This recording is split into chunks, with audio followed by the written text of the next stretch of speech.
কি বলবো ভাই, কিছু তো করলাম না।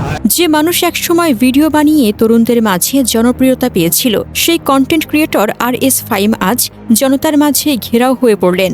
রোববার বিকেলে মিরপুরের মিরপুর চিড়িয়াখানার সামনে ফাহিমকে এলাকায় দেখতে পেয়ে ছাত্র জনতার মধ্যে উত্তেজনা ছড়িয়ে পড়ে।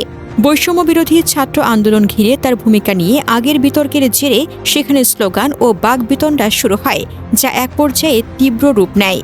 ভিডিওতে দেখা যায় উত্তেজিত জনতা ফাহিমের মুখের মাস্ক খুলতে পুলিশকে চাপ দেয়। পরিস্থিতি এতটাই তীব্র হয়ে ওঠে যে শেষ পর্যন্ত শাহ আলী থানা পুলিশ ঘটনাস্থলে গিয়ে তাকে উদ্ধার করে হেফাজতে নেয়।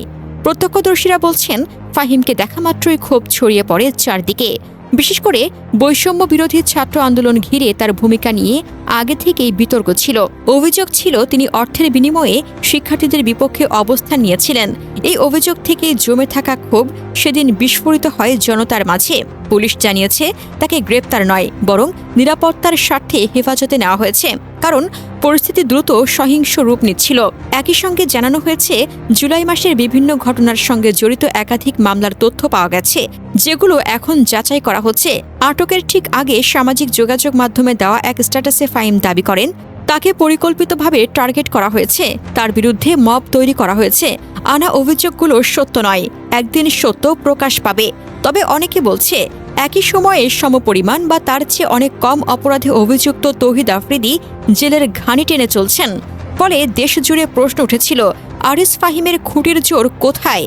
কোন শক্তিশালী রাজনৈতিক মহল, কোন প্রভাবশালী আশ্রয়দাতা তাকে এতদিন আইনের ঊর্ধ্বে রেখেছিল?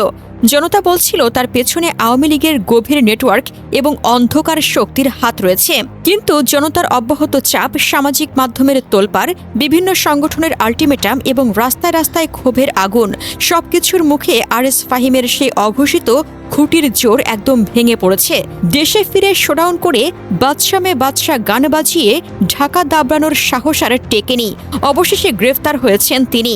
জনতার হাতে আটক হয়ে পুলিশের হেফাজতে চলে যাওয়ার খবরে দেশজুড়ে স্বস্তির নিঃশ্বাস পড়েছে।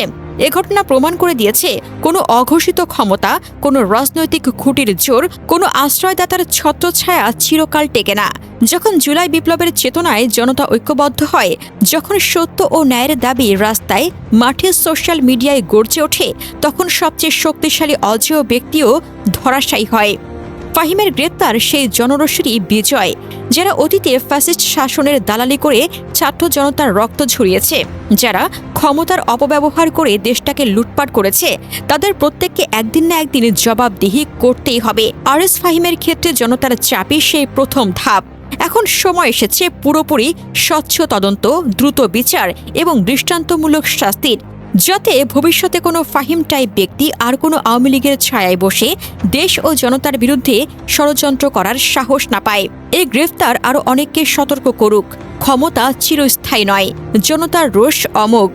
যারা জুলাইয়ের শহীদদের রক্তের সাথে বিশ্বাসঘাতকতা করেছে, তাদের কেউই রেহাই পাবে না। জনতা জাগ্রত আছে, জনতা নজর রাখছে।